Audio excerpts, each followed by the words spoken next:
All right, we are here with Jamall, Pretty Boy Emmers. I'm gonna go right off the bat. Pretty Boy, who gave that one to you? My boy Ray, he gave it to me. It was a joke at first. So how I even started, I had a friend, photography school model, asked me to do. He ended up posting the picture on Facebook. They saw the pictures in the gym and started calling me all kinds of like girly names, right? And Ray had the bright idea to just make a flyer one day. Cause me and him fought on legacy card. Me and him fought on it. Started like flyer for the after party. Like he sent me the flyer, and I was like, "Oh, Hold on, you're cutting out a little bit there, so it's very hard to hear you. Let me see if I can make a little bit of adjustment on my end. Let's try this. All right, go ahead and give it a shot now. all right." So what was it? You made the flyer. All right, so he made the flyer and like said "Pretty Boy" on it. Wait, that's not like I didn't really have a fight name at the time. No, this come from? It's like it don't have to stick. Come on, man! Like why does it have to be this? So like that's how I started. Oh man, well it's always the ones that start off as jokes that stick the best, right?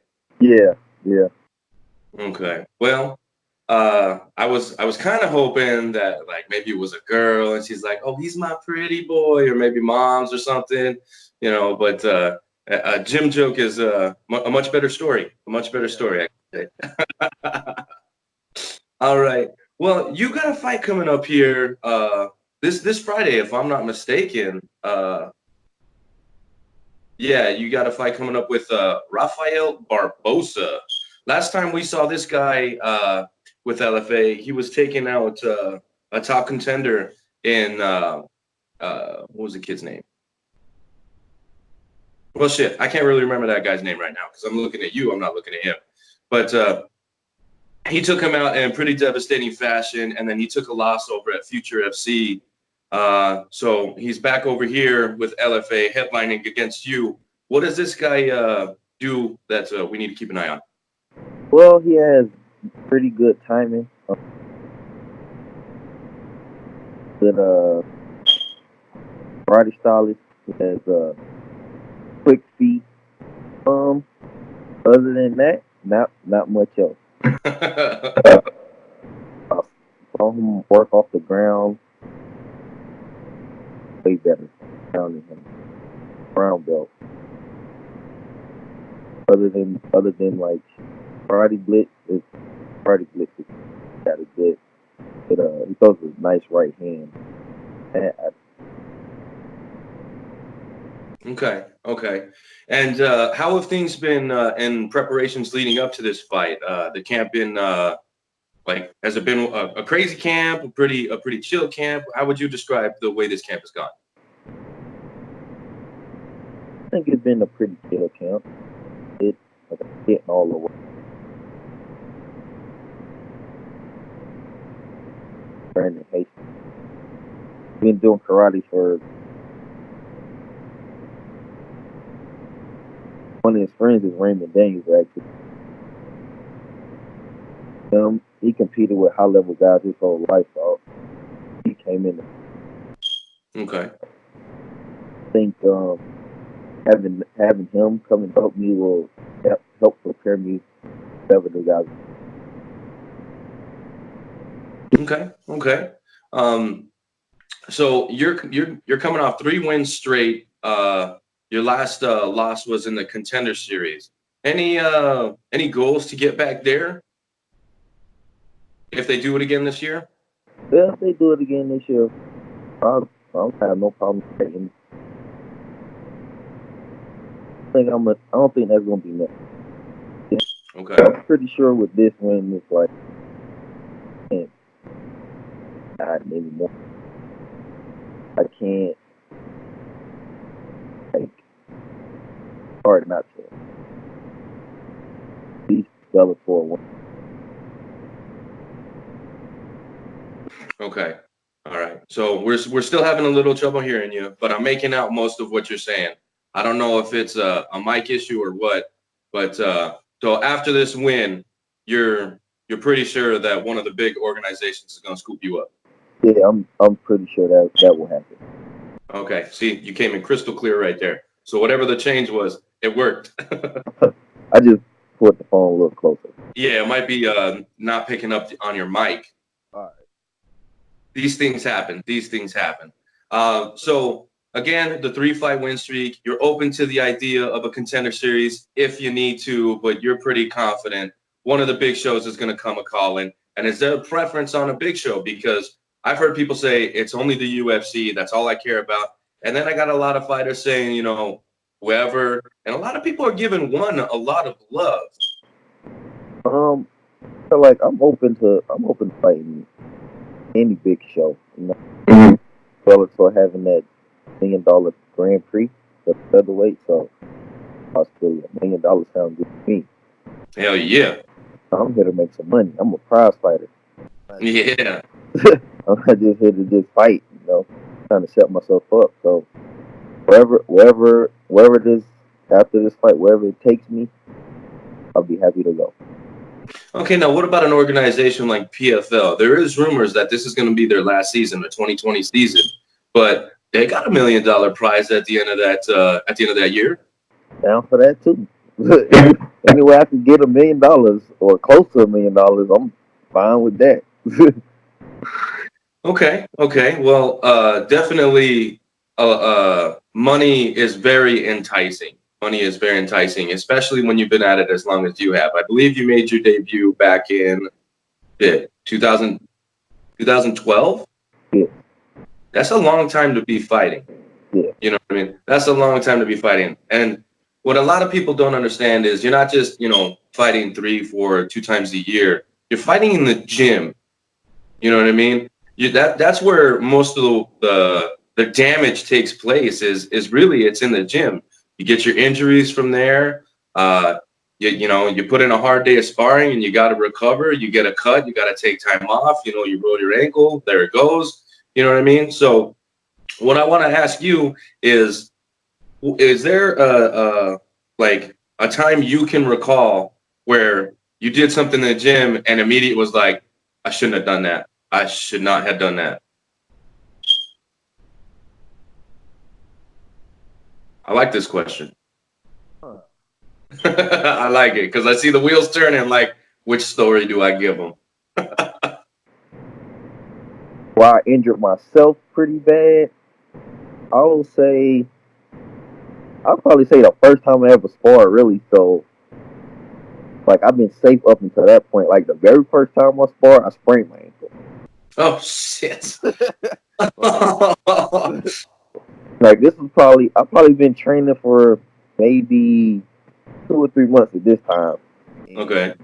Like, I'm sparring, I'm getting in there, I'm moving way too much. Like, I'm bouncing around. Like, Okay. this is my first time sparring, so I'm like kind of spazzy, and I just roll it, and I'm out for like a week and a half. I had a tennis ball knot on my ankle. Oh. I'd probably say that's the worst. That was the worst injury I got training. Damn. Yeah, I've been lucky enough not to get like hurt. I had good training partners, so I've been lucky enough not to get hurt real bad like that. That's pretty fucking incredible. Your only real injury in sparring, and it came in the first time you ever sparred, and that was 2012. So that was 8 years ago. More than that, I think, because I started training like 2009, 2010. So that was Okay. that was 10 years ago. Yeah, it was 10 years ago. That's a decade. That's a decade. That's a good decade though, as far as injuries are concerned. Like that's pretty good. So all these canceled bouts that's got to be the other party then, right? Pretty much, except one where my coach just can't take this. Like I think I got sick or something. Oh, okay. Okay. Yeah, that shit happens. I'm battling an infection right now, so I get that 100%. Yeah, I think I got like the flu and was like out for 2 weeks, and I would have fought the next week and I recovered. So he was like, can't take it. Okay. All right, now I want to shift gears here a little bit because something on your record caught my eye. Now, right now in the UFC, Corey Sandhagen is just about the baddest fucking bantamweight you can find, right? And he's got a loss on his record. I wonder who pulled that win over Corey Sandhagen. It's none other than my man Jamall Emmers right here. Pretty boy, bro, that is quite a fucking what do you call it? A head on your wall. There's skin on your wall, whatever. Yeah, I mean, I think going into that fight, I'm gonna be honest with you.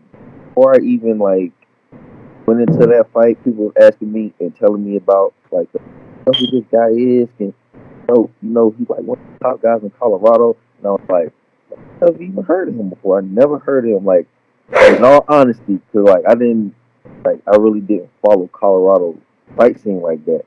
So I was like, damn, it's just a fight to me. Like, so I didn't go in there with that mindset of he's a boogeyman of Colorado or anything like that. Even when I went to Colorado and trained at other gyms, everybody when I told them, it was like, man, oh man, oh man, something about he got some superpower that I need to know about. But I mean, I just went in there with a mindset of well, he's a man, I'm a man, we just gonna fight. And I mean, to this day, I talk to Corey every now and again. Me and him cool. I I want to see him win the belt anyway. Hell yeah! I'm after we fought. I actually did more research on him, and I was like, oh, really good. Beat that guy. I was surprised, and then that just made me a fan of him. After that, I was like, oh man, I gotta watch this guy fight now. So, I mean, I guess that's a good accomplishment, but I don't look at it like that. It's just a fight. It's just a fight. He could have beat me, and the roles could have been reversed, right? So, yeah. How MMA is ups and downs and stuff like that. So I'm glad he's in the position that he's in right now. He's in a very good position. The guy could be fighting for a UFC title this year, and he's gotta go with that the rest of his career. He could go undefeated. He could retire, not losing another fight, and that one is always gonna be there, and it's you. So, and like I said, I'm a real big fan of the guys. When I saw that, I'm like, wait a minute, what? You know what I mean? So it was pretty cool to see it. I'm like, and I get to interview this guy. That's what's up. That's what's up, man. So I've actually caught most of your recent fights, okay? So the Cuccinelli, the Arosas, you know what I mean? So you got some good names on your record, not just the Sandhagen fight, but you got some pretty reputable wins, okay? So when you're offered a fight, does name value, like a Corey Sandhagen, or does that play any type of part in your decision to take a fight, or do you just say, no, if they want to fight, I'm going to fight them? I just like to fight. I don't care who it is. Okay. I'm lucky enough to have found a career that I'm super passionate about, and I get to get paid decent money for it. So I don't care who they have me fight. I really love fighting. Okay, and how did you get into it? Well, I'll say like this before I even get into the story. I really wasn't an MMA fan at first. I didn't really like sports at all growing up, but it was something that me, my brother, and my dad would when Blockbuster was around. Yeah, I remember that. I'm old. So my dad used to do this on the weekends. We used to rent VHSs and watch old Pride videos. And I used to sit there and watch it, but I was like, man, this is cool. I ain't really in. So I'll probably watch 2 or 3 bouts, and the more we would do it together, the more I would watch different fighters, and I was like, I like how he fights. Oh, and then I started to get intrigued, and then I caught the bug right off the bat, right then, and I was really like this, and I would watch it more and more and more, and it just grew from there. I started realizing that, well, it was early 2000s. Started realizing wrestlers dominated. So, like when I got to high school, I was wrestling, and it just went from there. Damn. I started. Now, how old were you when you were watching this VHS tapes? Jesus. I had to be like 8 or 9. Okay, so A little kid, so I like playing with toys. Like I didn't want no. yeah. Yeah, that's what's up. Yeah, I'll actually tell you how I got into fighting was a buddy of mine. Like he would get the pay-per-views or he'd watch like old tapes and stuff, and they would just be on while we were out doing our thing. And I'm like, oh shit, this Chuck Liddell guy, he's pretty cool. Oh, this big old Tank Abbott, look at this motherfucker. You know what I mean? And then like I stopped watching it, because I was really big into my music career. And then I got with this old lady over here, the one that's calmed me down quite a bit. And that's what her family did every weekend. They was watching fights. So every weekend I was just watching fights, watching Bellator, watching UFC, watching Shark. It didn't matter, whatever we could get our hands on. And then that shit, I had a couple amateur fights, tried it out, didn't do too well. So made some bad decisions, and now I am some wannabe MMA media. So, yeah, the stories are always what intrigue me the most with fighter interviews, because it's like, how do you go from, like you said, you went from playing with toys to beating up other human beings in a cage, essentially, you know what I mean? Yeah. So that's crazy how that. Now I'm thinking about it, like the way I got here to fighting like that was, cause my dad and my dad, he played sports for us. He was a ball player. I'm the only one in the family that decided to fight. Like I tried to get my brother to do it. He was like, "Nah, I'm not. That's not me. I don't like getting hit." But tried to get my little sisters to do it. They didn't really like it too much, and it just was like, I guess it was just something I was meant to do. I guess it's gotta be. So, and that's pretty interesting too, that you try to get your siblings to, get in there and try it out. Now, did any of them maybe, try it out just for like exercising or weight loss, that type of stuff to stay in shape? Or because I know a lot of people will pick up kickboxing to get in shape, and then that turns into MMA, and then that turns into a career, you know what I mean? So anything like that? no, it wasn't like that. It was just like since I'm the oldest, they were just following their big brother. Like when I started wrestling, my brother was like right behind me, and I was like, "Come wrestle, like come join the wrestling team." And he tried it for like a week. Oh man, this is all you. You got it. Like, yeah, That's what's up. That's what's up. Yeah, I never hit the wrestling team, but I really wish I would have, because we had this kid. He was like the best wrestler, and he was like the bassist to my band. And so when I picked up a couple amateur fights, I'm like, yo, you got to come help me out, dude. This guy's a wrestler.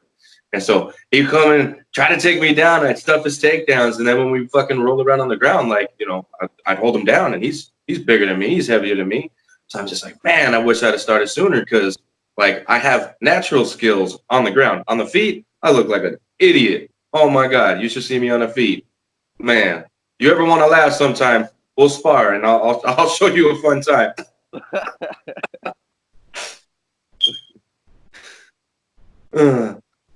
All right. So again, we're talking about we're tapering down the training. Okay. So now we're shifting from training to the diet, right? So how tough is the weight cut for you to get down to featherweight? well, this time around, luckily it won't be too tough.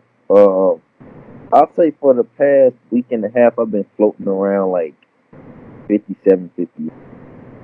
Okay. That usually don't happen. Like I'm usually like about 2 weeks. About 2 weeks, yeah. And I'm usually like 65. I'm usually like a bit heavier.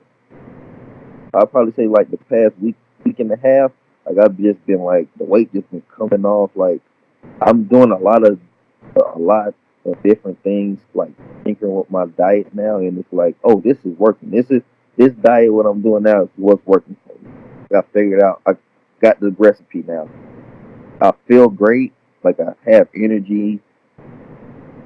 So everything's fine. Everything's in the place. Okay, now is this because of a nutritionist, or did you just find something that's just working? I just found something that worked. Damn. Okay. It was, yeah. Okay. Yeah. I'm usually the type of guy that likes to figure stuff out for itself. Like Mhm. I had help. Like my coach, he's like he studied nutrition, so he knows certain things, and like I use certain things that they taught me. So like Mhm. I just like tinkered with it and like figured out like certain things like could eat, certain things I can eat, what gives me energy. I just researched it and just did it myself, and then whatever I'm doing, working. So stick with whatever I'm doing. Well, and it's interesting that you found something that's working so well, given the fact that, and I'll say both of us to make you feel better, but we're getting up there in age, especially when you're considering a fight career. Like 30 is not old by any means, not by any stretch of the imagination, but in the fight game, especially for the little guys, you know what I mean? That's old. And taking into consideration you've been fighting for 10 plus years, well, that adds into the age, you know what I mean? So it's very interesting that you found something that works this late in your career. You know what I mean? Because 5'10", you're not exactly a small featherweight. No, I'm not. Like, and I and like when people tell me that, like you're not small, I'm like, I'm not small. It's like the average featherweight don't even walk around close to my walking around weight. I'm like a little over 70. So like it's not small at all. Like you really 55. Really? Because I done seen 55ers and a lot of them huge. Yeah. Yeah, you're not small at all. So I guess like I don't know. So I mean, yeah, like I guess the recipe I got now is working for me. If it ain't broke, need to fix it. Exactly. Exactly. It's something I tell the guys at the warehouse all the time. Man, don't worry about it. It's working. Yeah. You know what I mean? The minute something doesn't work, then it's time to tweak it and find a new recipe. Right. But if this is working for you, by all means, continue. I mean, even with your recent success, I mean, it doesn't seem like things have been going too far from the way that things are supposed to be as far as your career is concerned. No, like everything's starting to line up perfectly. Right, I done figured out a lot of stuff in the past. Like ever since I took that loss in the Contender series, like I had to really sit down and think. Like I was like 28 at the time. Mm-hmm. I just had went through like a little funk because I trained my butt off for that one. Like I really like I understand like stuff just happens in fights. Like Mm-hmm. just how the fight game is. So like I really had to sit there and evaluate certain things, like do a lot more like mental stuff. I think into that fight, like I just felt like he didn't have much for me. Like that I'll say I overlooked him in certain areas. And that was wrong of me. That was just me being immature. Mm-hmm. Not forgetting he got like 20 plus fights. Right. So he's been in the UFC. He's fought tough guys before. People saying, "Oh, Jamall, you got this." Yeah. You right. But everybody got to punch his chin. Like You get That's very true. even in football, sometimes even when the team that you think is going to like, oh, they got this, they end up getting like beat just by like the slimmest of martial. Like it's a game of inches too. Also in fighting, so like Yeah. like me realizing that now, I think that it helped me. Like, cause I'm at a point in my life now, like I'm 30 years old. Like I'm in my prime. Like my body feels good, my mind feels sharp. Like only thing at this point that can stop me is me. And you know what? And that's a great mentality to have because, I mean, when you really think about it, you're only going to get in the way of yourself. Nobody else is going to get in your way if you don't let them. You know what I mean? So I think that mentality is definitely like a strong mentality to have. You know what I mean? especially in the fight game, because if you just have that self-belief, sometimes that's the difference. Maybe the other guy's doubting himself. Maybe the other guy's thinking about training while you're thinking about winning. You know what I mean?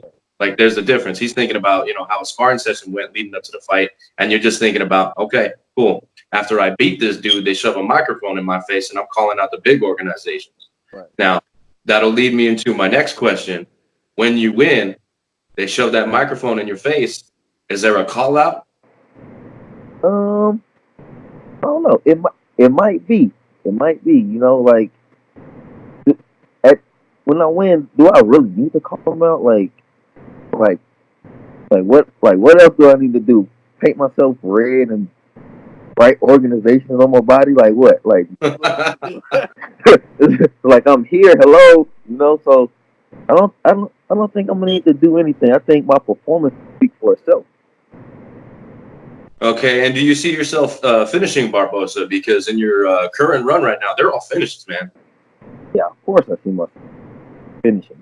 Like that's I'm like I had a buddy, old trainer partner of mine say we don't get paid overtime in fighting, so I'm looking for the finish, of course. Any way I can get it, on the feet or on the ground. Okay, well, speaking of finishes, it looks like right here, according to Tapology, you've got 9 finishes out of your 16 wins. So that's more than half of your fights are ending in a finish, courtesy of your hands, legs, or chokes. So, I mean, finishing seems to be in your blood, and even more apparent now. It seems like the recipe that you were talking about is really leading up to whatever's next. You know what I mean? Because like I said, you got 3 wins in a row, all finishes. You're headlining an LFA card. LFA, generally, those guys are going to bigger organizations off of a headlining bout. Now, let's just say if that doesn't happen, you're in a stacked division, okay? Does the title mean anything for you? LFA, of course. Big thing right there. If I go into any big organization with a title like I think that's like a bargaining chip. Like look what I've accomplished outside. Okay. Like I think I should get paid a little bit more in with an LFA title than like the average fighter coming in without one. I mean, yeah, you ain't wrong, man. You ain't wrong. Now, on his record, your opponent's record, a lot of his past opponents, there's no name value there. So his confidence is he's coming off of a loss. You're coming off of three straight wins. You know what I mean? He hasn't really fought the name value of opponents that you have. So I say like your confidence versus his confidence, like I think you're probably sitting a little bit higher right now, don't you think? Yeah, of course. If he's a young guy, so like if I understand, like the younger you are, sometimes your confidence is super fragile. If he's like the average young, I know sometimes we got exceptions to the like I was like a loss, like only one loss really shook me. And that was my last one, but I've bounced back from losses too. So like I'm not gonna overlook this guy. I understand what he brings.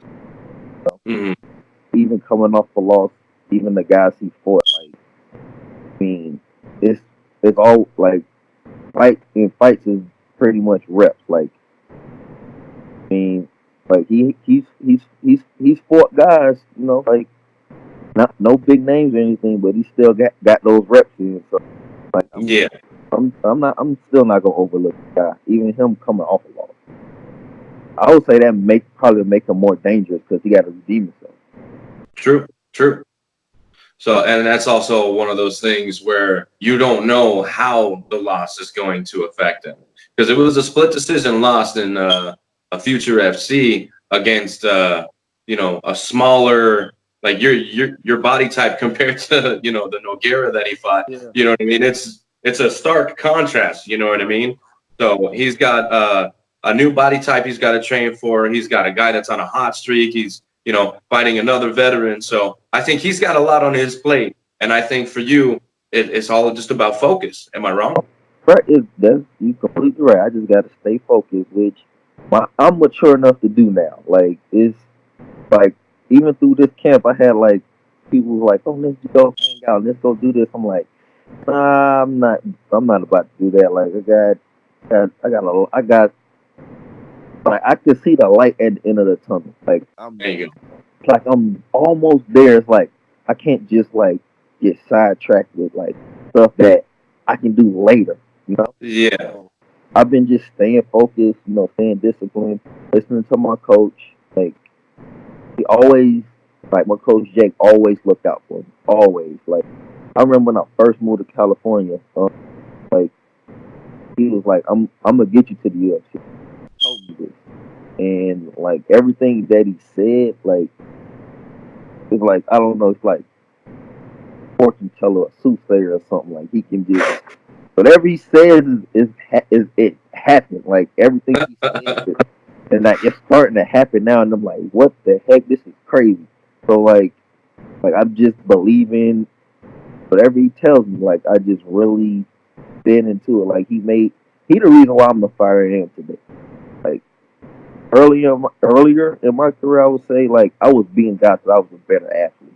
Like I didn't understand fight philosophies at all. But now like just being under him and like being under his guidance, like I would say like this dude is probably the most underrated coach ever to exist. Super underrated. Like people don't know like he really a genius. Hmm. So like I mean like I just gotta, stay focused, listen to him,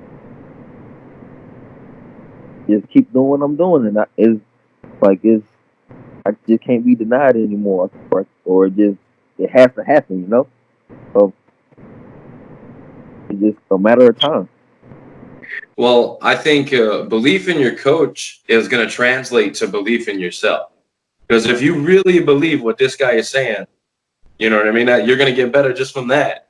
You know what I mean? And I think the coach and fighter is a very special bond that really doesn't get talked about enough. You know what I mean? Because these guys, yes, you are the one that is stepping into the cage, but they are in there, with you just as much as you are taking the blows. They're taking a little bit of that too. You know what I mean? Right.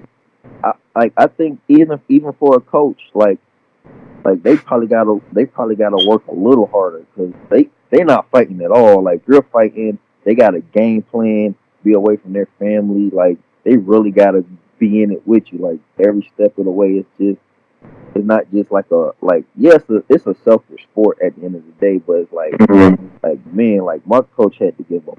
He gave up a lot just to make sure like I was just. I really appreciate him.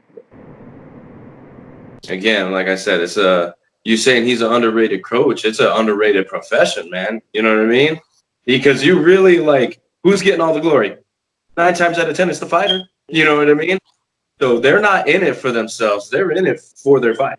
Right, right. That's like to be a coach. I think you just gotta really love the sport, whatever sport it is. Like you're if you're coaching, like you just gotta really like you gotta like live it. Like from football to basketball, like that's the only thing on your mind is that sport.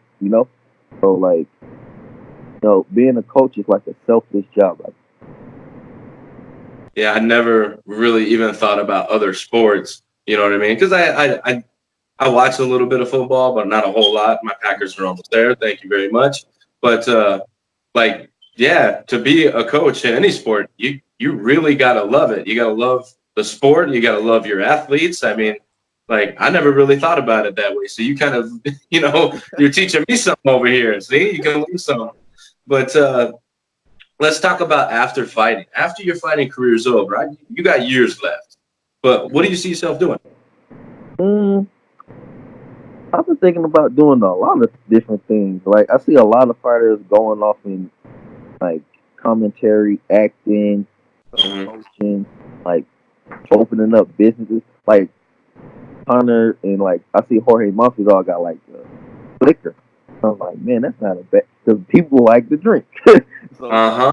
you always can make income because you love alcohol. So like I can see myself doing something like that, or like probably like me and my coach talk about like owning property. So like real estate is not won't be far off. Like that'd be probably one thing I'll do.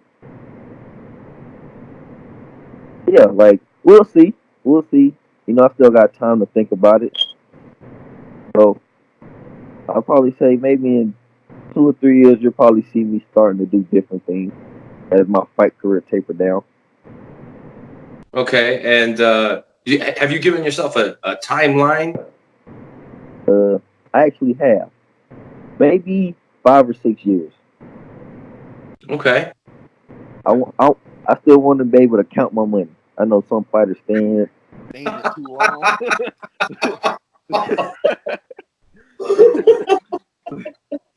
Oh man, that was good. I might be crying. Yeah, there's tears coming out my face. That was fucking hilarious. Like, Oh my god.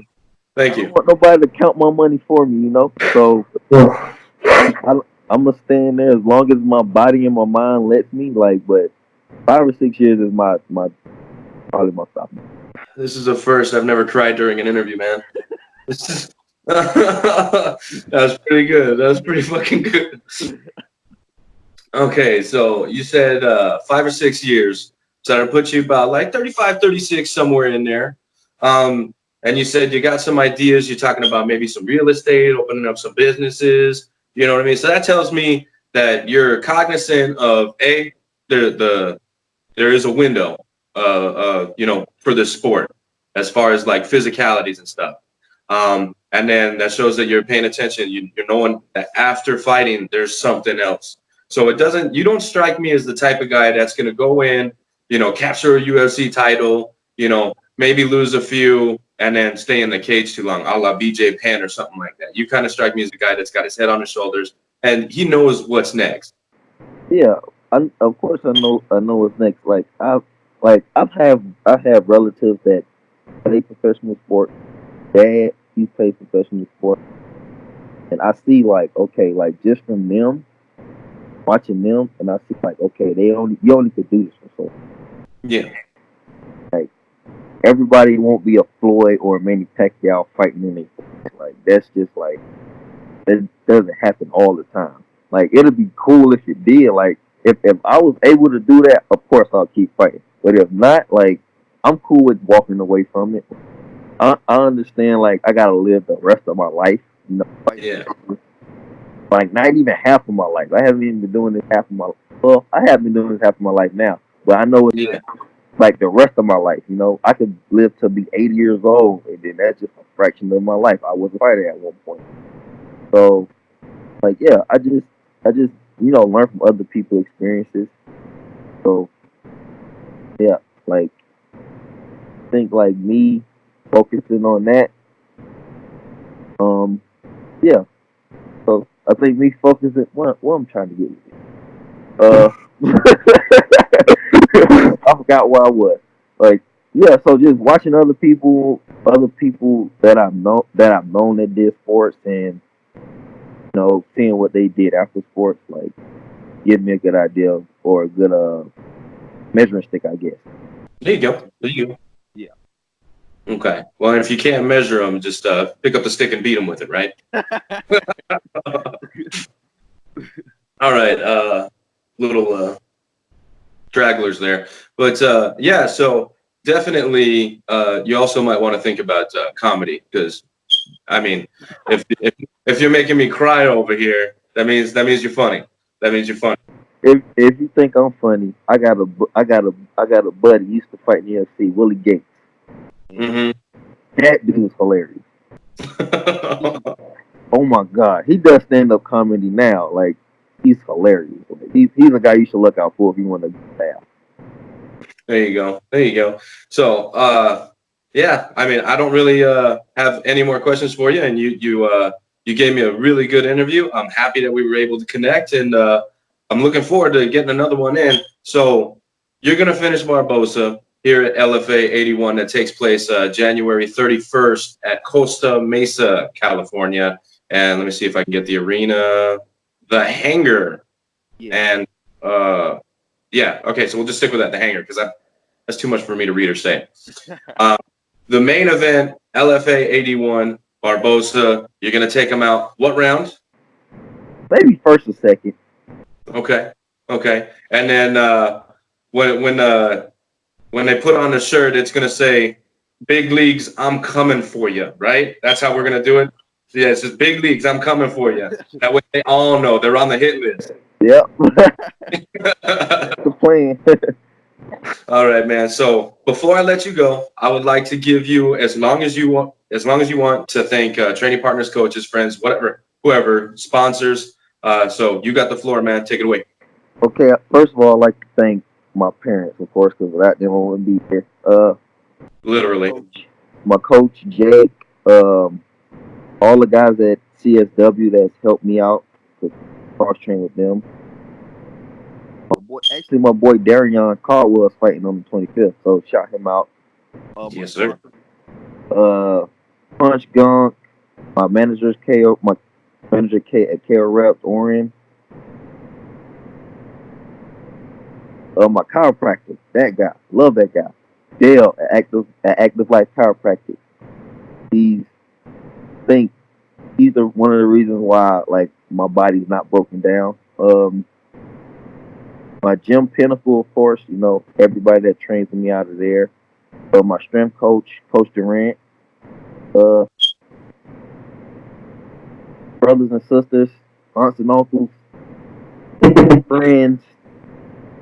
I can't think of nobody else. I got so many sponsors right now.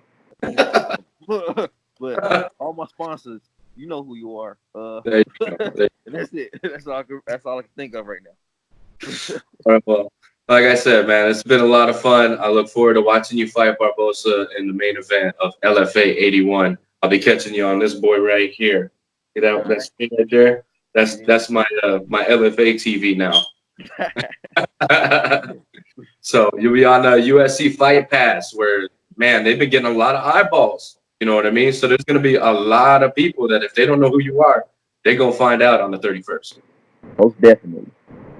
All right, man. Well, thank you for your time, and let's do this again, man. Do this again. Of course, I had a good time. Thanks for having me on. Absolutely, anytime, man. Anytime. So I'll let you get back to your day, and I'm gonna go ahead and head out. All right. All right, man.